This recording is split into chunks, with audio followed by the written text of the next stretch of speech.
आज के भाग में हम और आप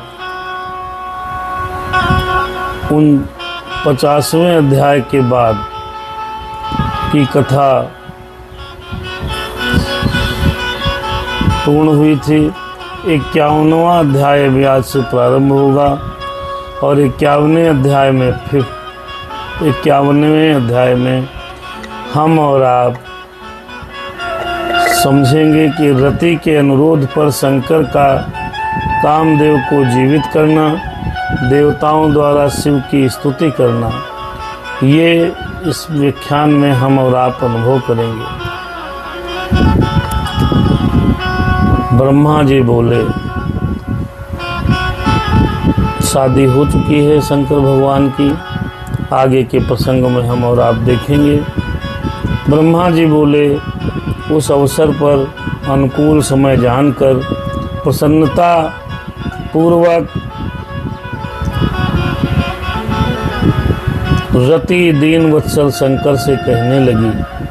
रति बोली, हे भगवान, पार्वती को ग्रहण करके आपने परम दुर्लभ सौभाग्य प्राप्त किया है, किंतु मेरे प्राणनाथ को आपने व्यर्थ ही भस्म क्यों कर दिया?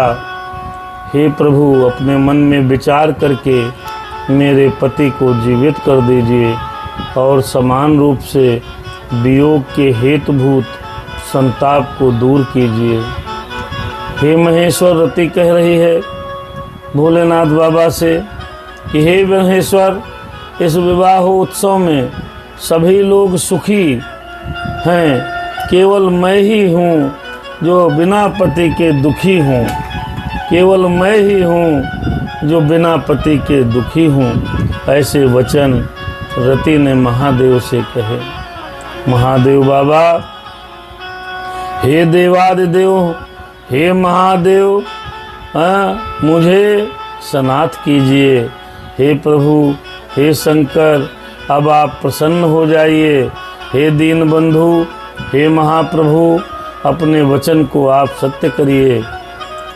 इस चराचर त्रिलोक में आपके बिना कौन मेरा दुख दूर करने में समर्थ है? ऐसा जानकर मुझ पर दया कीजिए। हे नाथ, दीनों पर कृपा करने वाले, सभी को आनंद देने वाले, उत्सवपूर्ण आप अपने इस विवाह में मुझे भी आनंदित कीजिए, मुझे भी आनंदित कीजिए। मेरे पति के जीवित होने पर ही प्रिया पार्वती के साथ आपका विहार